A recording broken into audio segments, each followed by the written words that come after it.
Santiago 1:8 dice así: el hombre de doble ánimo es inconstante en todos sus caminos. ¿Por qué dice de doble ánimo? ¿A quién llama doble ánimo? O doble personalidad también puede ser. Que dice que ama a Dios, que es un cristiano fiel y verdadero, pero con sus acciones y sus hechos es todo lo contrario. ¿Santo es el Señor? Sí.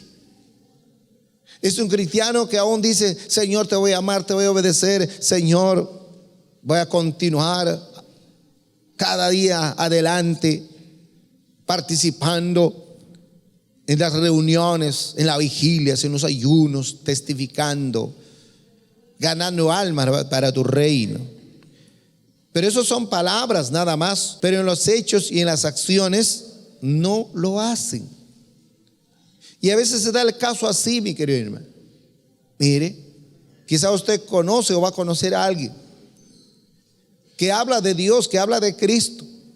Eso es una de las características de los que conforman las sectas o los cristianos religiosos. La Biblia lo llama así.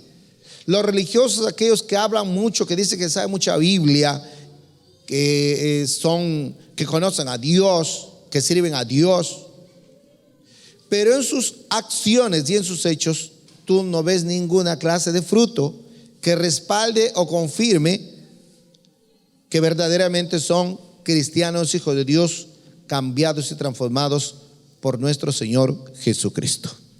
Santo es el Señor. El hombre de doble ánimo es inconstante en todos sus caminos. Cuando llegue el momento, cuando llegue el día, la hora, usted no lo cumple porque dice que está ocupado en otros asuntos. Eso es así. Un cristiano tiene que tener principios muy fundamentales. Cuando tú haces promesa a Dios, cuando tú dices: voy a hacer esto, Señor, lo tienes que hacer sí o sí. Es un cristiano firme, que no tiene doble personalidad, que no dice hoy día sí, mañana no. No es así, porque Dios no se agrada de esa característica, de esa actitud de los cristianos. Dese cuenta muy bien, mis queridos hermanos. Y cuando uno lee la Biblia, va analizándose en primer lugar en su propia vida espiritual. Usted dice: ¿cómo estoy sirviendo al Señor? Yo soy un cristiano de doble ánimo, que hago promesa a Dios, que digo esto, que digo lo otro, pero no lo hago, pero no lo pongo por obra. Entonces son los cristianos de doble ánimo. ¿Y quiénes son estos doble ánimos? Son cristianos tibios, son cristianos a medias. Heredarán el reino de Dios, heredarán la vida eterna. Los cristianos con estas características, con esta forma de servir a Dios, definitivamente no. Así como en el mensaje que da la iglesia Laodicea: por cuanto, le dice, eres tibio y no frío o caliente, te vomitaré de mi boca. Eso dice el Señor Jesús. O sea, los cristianos. Y vivimos tiempos, mis queridos hermanos, donde el cristianismo, usted que me está escuchando, que me está viendo a través de este medio de comunicación, es que tiene que vivir analizándose a sí mismo. Es un análisis, es una evaluación constante y continua. ¿Cómo está usted sirviendo a Dios? Para no caer a veces en la autosuficiencia o en el desconocimiento, y a veces en la tibieza espiritual. Por ello, los que predicamos el evangelio siempre estamos dando a conocer cuál es tu nivel espiritual de tu relación y tu comunión con Dios. ¿Eres un cristiano que estás en el fuego, en la gloria, en la presencia de Dios? ¿O eres un cristiano conformista, un cristiano tibio, un cristiano a medias? Si eres un cristiano a medias, entonces está en un gran peligro tu salvación. Tú no vas a heredar la vida eterna. Tienes que entenderlo, que no vas a heredar la vida eterna, porque conformas o estás conformando el número gigante que hay de cristianos tibios, de cristianos religiosos, porque hay en abundancia en este siglo XXI. Cristiano, mi querido hermano, que congregan de vez en cuando. Cristianos que dicen que son cristianos, pero nunca confraternizan, o no congregan, o no reúnen, o no están sujetos a un pastor, a un líder. Hay muchos de ellos. Estos son los cristianos tibios, o son los cristianos a medias. ¿Heredarán el reino de Dios? Jamás. El cristiano que no congrega, no sueñe que va a heredar la vida eterna, que cuando suene la trompeta va a ser arrebatado al cielo. No. ¿Con quién se va a reunir en el cielo si aquí en la tierra no se reunió con nadie, no confraternizó con nadie, no fue parte de la iglesia? El cristiano que no se sujeta a un pastor o no es parte de una organización cristiana evangélica, no conforma el cuerpo de Cristo. Porque el cuerpo de Cristo, que está conformado por cristianos evangélicos, se reúnen, estamos unidos. Así como el cuerpo humano, todos los miembros están unidos para desenvolverse en armonía, en esa unidad, guiados por la cabeza, guiados por el cerebro. ¿Y quién es la cabeza de la iglesia? Jesucristo. Entonces, esto tiene que entender, porque aquí hablamos la palabra del Señor. Porque quienes, mi querido hermano, no son parte de la iglesia. Hay un sinnúmero por ahí. Porque ellos dicen, no, yo sirvo a Dios en mi casa, es suficiente. Dice, ¿por qué tengo que ir a una iglesia? ¿Por qué? Yo sirvo a Dios en mi casa, ahí con mi familia, con mis hijos. Hago mi culto, alabo a mi Dios. Pero están tan equivocados. Estos son los cristianos aislados. Estos son los cristianos a medias, los cristianos tibios. Es imposible que se vayan al cielo o hereden la vida eterna, porque no confraternizaron, no fueron parte del cuerpo de Cristo. Alaba la gloria poderosa del Señor. Bendito el nombre de nuestro Señor Jesús. Santo es el Señor. Entonces la Biblia, el Señor describe la característica de estos cristianos, y usted se va a encontrar con algunos. Tenga mucho cuidado con ellos. ¿Qué necesidad hay de congregarles? ¿Por qué me voy a someter a un pastor? Dios es el pastor de pastores. Jesucristo es el pastor de pastores. Y cuando Jesús iba ya a regresar a el Padre, le dijo a Pedro: Pedro, ¿me amas? Pastorea mis ovejas. El primer pastor que puso a Jesús fue Pedro, que tenía que pastorear. Y los demás, donde estaban incluidos los demás discípulos, tenían que estar bajo la cobertura, bajo el cuidado, bajo la guianza, bajo la enseñanza, la instrucción, sometidos a Pedro, porque Pedro fue el pastor nombrado por Jesucristo. ¿Cuántos se gozan? Santo es el Señor. Entonces, el que conoce, mis queridos hermanos, nuestros corazones, ¿quién es? Es Jesús. Y Él conoce los corazones de los verdaderos cristianos y sabe quiénes son sus discípulos, quiénes están dispuestos a obedecer la palabra de Dios y a servirle, a buscarlo y a amarlo por sobre todas las cosas. Marcos capítulo 12 versículo 30: y amarás al Señor tu Dios con todo tu corazón y con toda tu alma y con toda tu mente y con todas tus fuerzas. Este es el principal mandamiento. Tenemos que amar a Dios. Si decimos cristianos que estamos en el fuego, que caminamos en el primer amor, tenemos que amar a Dios como Él quiere. Dice: amarás al Señor tu Dios con todo tu corazón, con toda tu alma, con toda tu fuerza, con toda tu mente, con todo tu ser, lo amarás. Entonces, si decimos que amamos a Dios, la tenemos que obedecer. Si decimos que amamos a Dios, tenemos que caminar agradándole a Él, haciendo su voluntad, porque eso es lo que pide Dios. ¿Qué pide Dios? Para concedernos la salvación y la vida eterna, para permitirnos vivir en el cielo. ¿Qué pide? Que lo amemos.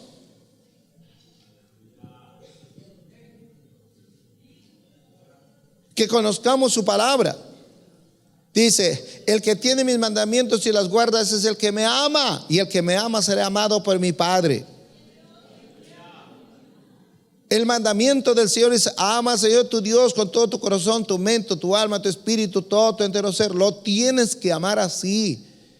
¿Cómo se demuestra el amor a un ser querido? ¿Cómo una madre demuestra el amor a sus hijos?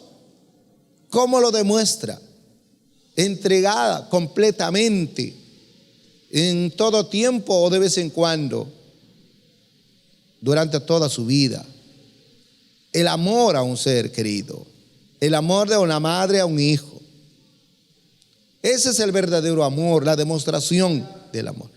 Y Dios dice que nosotros, los que nos hemos constituido sus discípulos, tenemos que amarlo. Santo es el Señor. ¿Cuántos se gozan?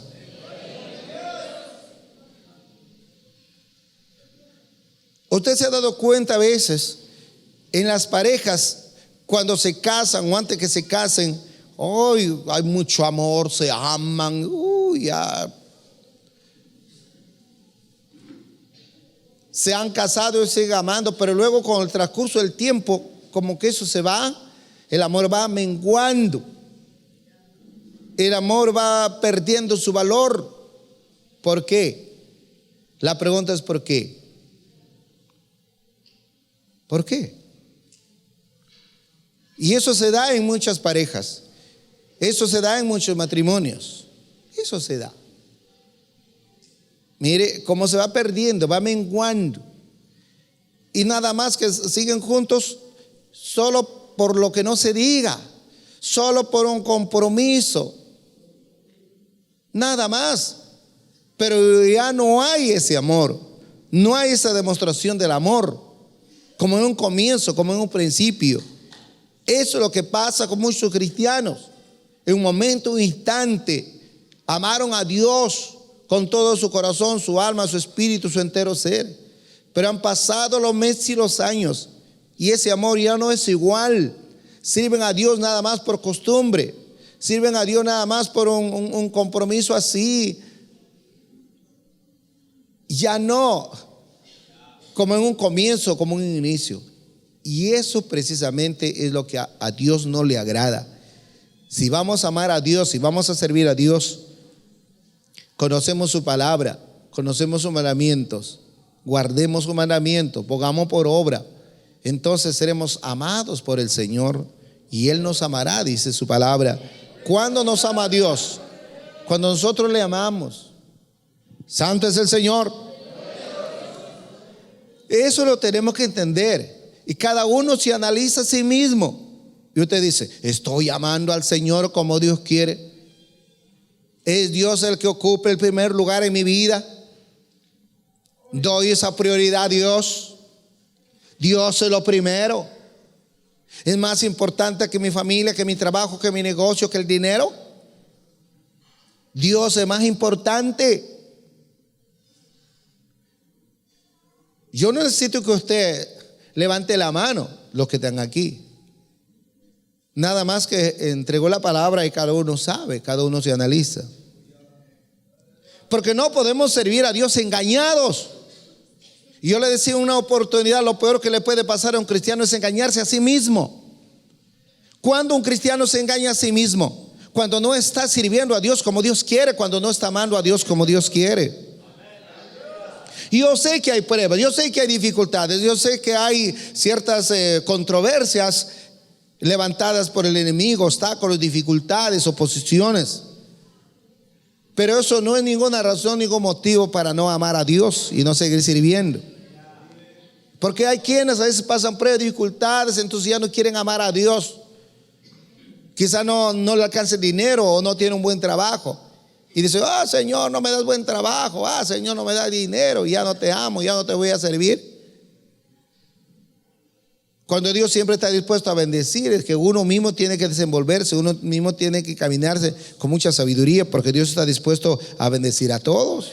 Estás amando a Dios, Dios es lo primero. Para ti no es prioridad el dinero, no es prioridad el negocio, los bienes materiales. Para ti prioridad es Dios.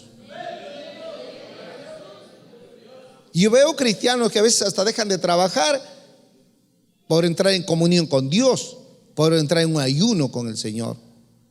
Yo conozco cristianos que andan buscando trabajo y dice: mire, ¿sabe que el trabajo que tenemos aquí son desde las 4 de la tarde hasta las 9, 10 de la noche? Dice: no, porque yo no voy a ir a trabajar y dejar de servir a Dios. Yo quiero que Dios me dé un trabajo hasta las 6 de la tarde, 7 máximo, porque tengo que servir a Dios, porque tengo que congregar.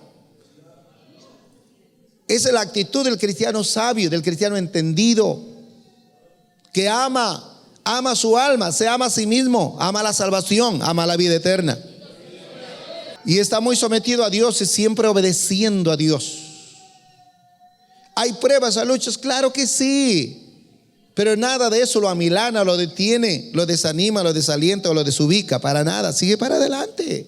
Porque sabe en quién ha creído, porque sabe que Dios es poderoso y el que va a ayudar a solucionar los problemas, suplir necesidades, sanar sus enfermedades, solamente es Dios, no hay nadie más.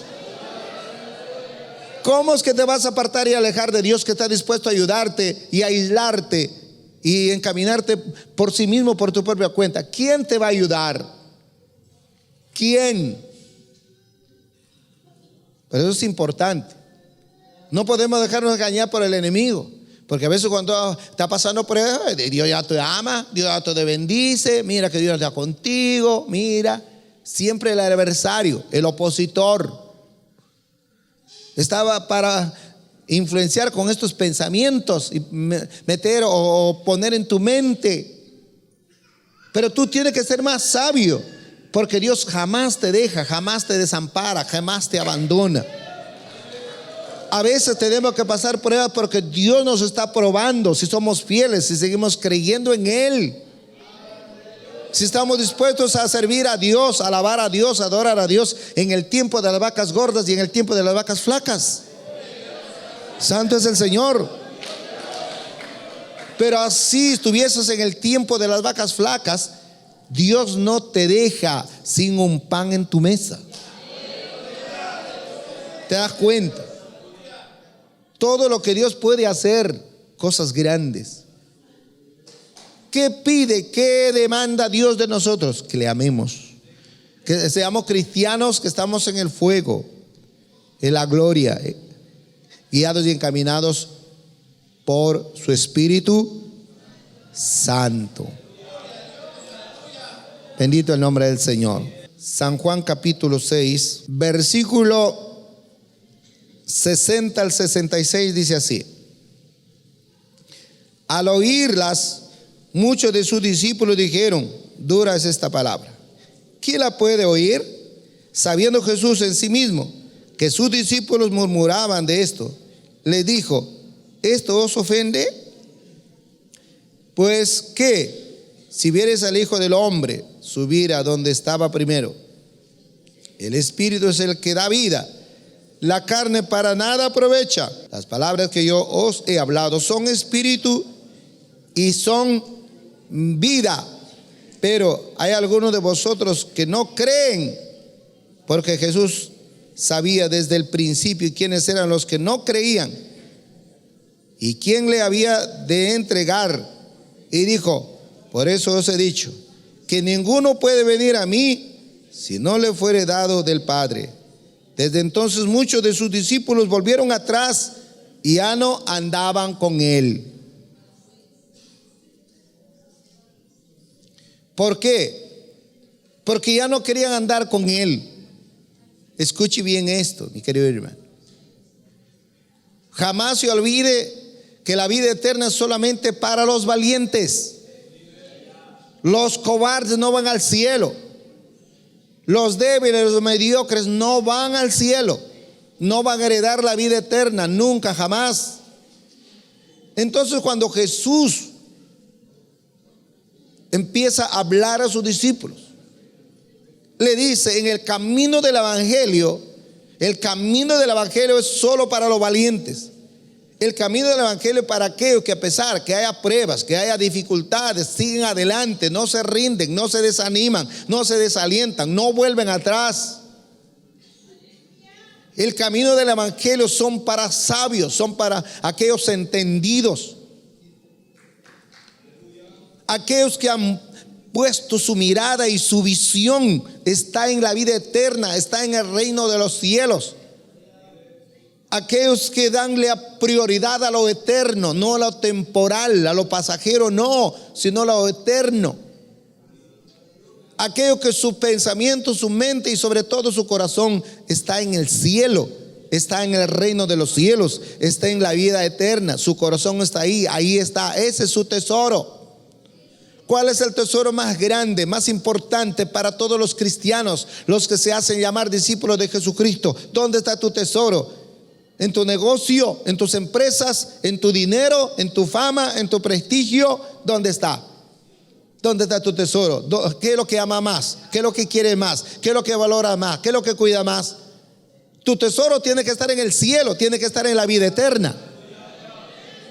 Santo es el Señor. Tu prioridad, lo fundamental, lo esencial. Entonces dices, en este mundo, en esta vida, van a haber pruebas, van a haber luchas, van a haber dificultades, va a haber oposiciones, se va a levantar el diablo, pero seguimos adelante. Yo no hago caso, no me detengo, avanzo adelante, porque sé en quién he creído y hacia dónde voy, sé el camino que he emprendido y cuál es su final. No puedo quedarme a medio camino. Esa es la característica del cristiano que está en el fuego, del cristiano valiente, del cristiano que valora la vida eterna. Pon tu mirada, los seres humanos, los que no tienen a Cristo, su mirada está ¿en dónde? En las cosas materiales. Por eso es que se desesperan y se esfuerzan en grande por obtener más dinero, por obtener más bienes materiales, porque allí está su tesoro. Para ellos es el tesoro más grande. Si son millonarios, tienen mucho dinero, como que están felices. Pero teniendo todo el dinero del mundo y la riqueza del mundo, tampoco son felices, porque el dinero no te da la felicidad. Eso lo tienes que entender. Y así tuviesen mucho, en cualquier momento se mueren y todo lo que pudieron lograr se queda para otros. Y lo más triste y lamentable es que jamás pusieron su mirada en la vida eterna, en el reino de los cielos. Mientras que todos los cristianos, por eso que tenemos que marcar la diferencia en todo tiempo y en todo momento. Se está gozando. ¿Qué gano ser cristiano? ¿Qué gano ser evangélico? Tienes que preguntarte o tienes que saber, tienes que conocer esa interrogante, porque de hecho que alguien te va a preguntar. Mira, la vida eterna. Yo voy camino al cielo. No, ¿cómo sabes? ¿Quién te ha dicho? Porque así lo ha dicho Jesús, el autor de la vida, el que me ha dado la vida, el que te ha permitido venir a este mundo, a ti y a mí. Él ha determinado esto, ha establecido así. El Dios que hizo los cielos, la tierra y todo lo que vemos y no vemos, es un mandato, es una orden, es una promesa inclusive. Y yo creo en esa promesa, creo en esa palabra. Y por ello que soy cristiano, soy evangélico. A mí no me interesan las cosas terrenales, materiales que hay aquí. Me interesa la vida eterna, el reino de los cielos. Eso tienes que entender, tienes que vivir en ese caminar, en ese pensamiento constante y continuamente. Porque eso es lo que buscamos nosotros. ¿Qué ofrece Jesús? Salvación y vida eterna. ¿Para quiénes? Para todos. Para todos. Pero asimismo, todos los que vienen tienen que constituirse cristianos valientes. Tienen que amar a Dios con todo su corazón, su mente, sus fuerzas, su alma, su espíritu, su entero ser, todo. Amar a Dios.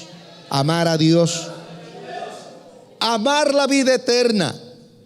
Amar la vida eterna. La vida eterna nadie lo puede comprar. La vida eterna, si los millonarios del mundo pudiesen comprar la vida eterna, oiga, estarían haciendo todos los esfuerzos más últimos para comprar la vida eterna, para comprar un lugarcito en el cielo. La vida eterna no se compra con dinero, no se compra con bienes materiales, no se compra con sabiduría, con inteligencia. La vida eterna se obtiene recibiendo a Cristo Jesús como Señor y Salvador. La vida eterna se obtiene cuando uno se arrepiente y se entrega a Dios y se constituye en su discípulo. Es todo lo que tiene que hacer. Pues eso es lo que Jesús dijo. Jesús dijo así, está escrito. El reino de los cielos, el creador, el hacedor, vino del cielo, descendió de la diestra del Padre y vino a esta tierra, a este mundo, para confirmarnos, reconfirmarnos que hay vida eterna en el cielo. En el Evangelio de San Juan, capítulo 14, en los primeros versículos, habla el Señor Jesús. Dijo que en la casa de su Padre hay muchas moradas. ¿Moradas para quién? Dijo, para ustedes. Yo me voy y luego regreso, los voy a llevar, para que donde yo estoy, vosotros también estéis. Eso está escrito. Nosotros creemos en esa palabra. Léalo siempre, mi hermano, léalo. Usted que pierde la visión, se desanima, ya no quiere seguir el camino del Evangelio. ¿Qué saco del Evangelio? Hay cristianos, mi querido hermano, que sirven a Dios nada más, pidiendo a Dios que los bendiga en el trabajo, en el negocio, lo dé más dinero. Hay quienes buscan a Dios anhelando en su corazón los bienes materiales, las cosas temporales. Pero son muy pocos los que piden a Dios lo eterno, la vida eterna. Señor, ayúdame, lo que tú me has dado, ese regalo, Señor, que es la salvación y la vida eterna. No me olvides, no, Señor, lo tome en poco. Mire, se da cuenta. Santo es el Señor. Este es un ministerio, mi querido hermano, que Dios levantó. En primer lugar, aquí es la bendición, la vida espiritual. Aquí no es asunto de bendición material. No porque crea usted que está bendecido materialmente, económicamente, cada día está progresando, está abriendo más negocios a nivel de regional, a nivel nacional y a nivel internacional. Usted está asegurado que va a ir al cielo, ya tiene asegurado la vida eterna. No. Primero lo espiritual. ¿Cómo está su nivel espiritual? Hay crecimiento, hay avance, hay madurez. Usted es un cristiano que está amando cada día al Señor con mayor fuerza, con mayor perseverancia. Porque lo eterno aquí es lo prioritario, lo eterno aquí es lo fundamental. Lo temporal, lo que se logra en este mundo, se queda aquí. Nadie va a llevar nada. Téngalo por seguro que cuando ocurre el rapto, que cuando usted tenga que morir, o cualquiera de nosotros, no vamos a llevar nada de lo material. Eso ha venido sucediendo desde el principio.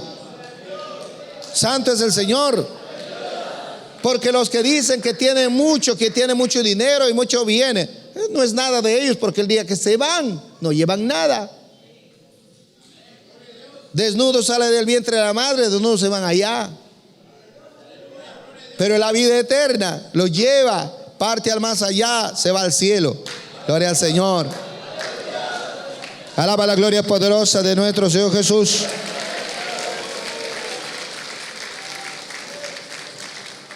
¿Cómo quieres tú ir al cielo, mi querido amigo, si eres una persona inmoral, injusta, pervertida? Eres un ladrón, delincuente, mentiroso, egoísta, envidioso, codicioso. Eres un drogadicto, eres un alcohólico. Estás robando, estás asaltando, eres un sicario, extorsionador. Estás dejándote arrastrar por tus pasiones, tus concupiscencias y tus desenfrenos carnales. ¿Cómo vas a ir al cielo así? ¿Cómo vas a entrar en los cielos? El cielo es un lugar santo. Y todos los que empiezan a vivir en santidad, ellos verán a Dios, dice el Señor. Y que muchos quieren ir al cielo, pero no quieren dejar sus vicios. Muchos quieren heredar la vida eterna, pero siguen en el pecado, pero siguen en la maldad. Cuando usted pregunta a la gente, pregúntele a cualquiera: el día que te mueras, ¿dónde quieres ir? Al cielo. Nadie quiere ir al infierno. Nadie dice: oh, yo voy al infierno, sí, ya es mi lugar, ya lo he decidido. Si uno te dice: oh, no importa, yo me voy al cielo, al infierno me da igual. Eso lo dice de boca para afuera. ¿Quién quiere ir al lugar de tormento, de condenación eterna? ¿Quién? Nadie quiere ir.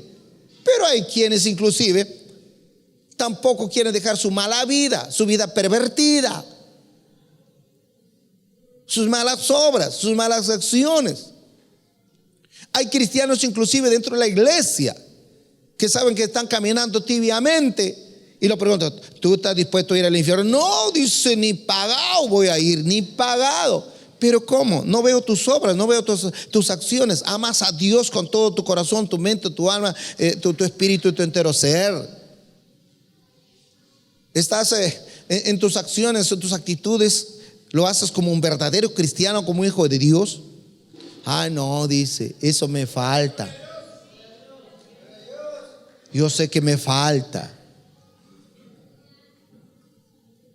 Eso es un cristiano que no se ama ni a sí mismo, hermano. No ama a su alma, se odia a sí mismo, odia a su alma, porque no está dispuesto a dejar sus malos hábitos. Santo es el Señor. Es un cristiano cobarde, eso no es un valiente. El valiente vence las dificultades, el valiente vence la obra del mundo, el mundo mismo. No se deja influenciar ni arrastrar por el sistema del mundo. Santo es el Señor. No se deja llevar ni arrastrar por sus pasiones y sus concupiscencias, sus deseos desenfrenados de la carne. Ese es el valiente. Ese es el valiente. Santo es el Señor. No, el valiente no es aquel que, sí, hay valientes, sí, los valientes. Entonces nosotros decimos, aquellos grandes luchadores. Sí, los luchadores, claro, ellos son valientes porque luchan. Los que boxean, ay, mira cómo, esos son valientes porque en el aspecto del cristianismo, del evangelio, el valiente es aquel que no miente, practica la justicia, practica la verdad. Santo es el Señor. Ese es el valiente. Ese es el valiente que ama a su prójimo, a su enemigo inclusive. Ese es el valiente. Es el valiente que tiene ese dominio propio, que domina su temperamento, su carácter. Ese es el valiente. ¿Me está escuchando? A eso llama la Biblia valientes. Los valientes son aquellos que no ven las dificultades, que para ellos nada es difícil. Para ellos todo lo puede, como dice la Biblia, todo lo puedo en Cristo que me fortalece. Todo. No es, ay, no puedo orar, no puedo servir a Dios en santidad, no puedo lograr que Dios me use. No es un cristiano valiente. Santo es el Señor. No les molesta, gloria al Señor, cuando el Señor nos habla a través de su palabra lo que tenemos que hacer y lo que no tenemos que hacer. Hay gente que dice, yo quiero servir a Dios, pero a mí me gusta el trago, me gustan las fiestas, yo no voy a tu iglesia porque me prohíbe. Yo estoy buscando. Yo voy a la católica porque ahí no me prohíbe nada. Ahí desde el cura es un borracho. El cura toma junto con nosotros, fuma inclusive. Por eso voy a Iris. Sí, está en cumpleaños, música, baile. Hay quienes buscan eso. Ahí estoy, dice. Por eso que yo no me cambio de religión. Amo la religión católica romana, lo amo, porque ahí me consienten y me permiten de todo. Ay, por eso que lo amo al Papa. Tremenda. Mira, es una gran realidad. Usted era católico antes, usted vivió como quería, usted estaba perdido. Hacía de todo, cometía de todo, robaba y iba y le daba de limona, una limona ahí a la Virgen, lo echaba ahí en una limona ahí en alcancía de la parroquia. Es verdad, si iba se confesaba y luego salía a robar. Algunos hasta le piden a la Virgen, a esta Virgen de la puerta. Van ahí sicarios, delincuentes, asaltantes, violadores y le piden: ayúdame a seguir violando a más mujeres, a más niños. Virgencita, ayúdame a seguir robando más. Si me permite robar más, te voy a dar tu limón el año que viene en tu fiesta. Los sicarios, los asaltantes van ahí a rogarle a la Virgen que lo ayude. Y oiga, esa Virgen, como esa representa no a Dios sino al diablo, los ayuda a robar más. Aunque usted no lo crea, aunque usted no lo crea. Por eso que van ahí ladrones, van ahí estafadores, negociantes de negocios ilícitos, que venden droga, consumen, hacen negocio. Van y le dan su limón a la Virgen, le compran su manto. Santo es el Señor. Santo es el Señor. Mire, qué terrible es eso, ¿verdad? Usted quizás está sorprendido y espantado, pero eso es una verdad, es una realidad. Porque en la Iglesia Católica Romana, todo está permitido. Todo está permitido. Sí, todo está permitido. Mire cuántos curas violadores, cuántos, son cientos y quizá miles viоladores. Pero cuando un ministro ha violado o ha cometido pecado inmoral, oiga cómo lo difunden. Uy, a través de las redes sociales, a diestra y a siniestra. Ahí está. ¿Cuántos cientos y miles de curas han violado a miles de niños por muchos años? Los saca por las redes sociales a diestra y a siniestra. Santo es el Señor.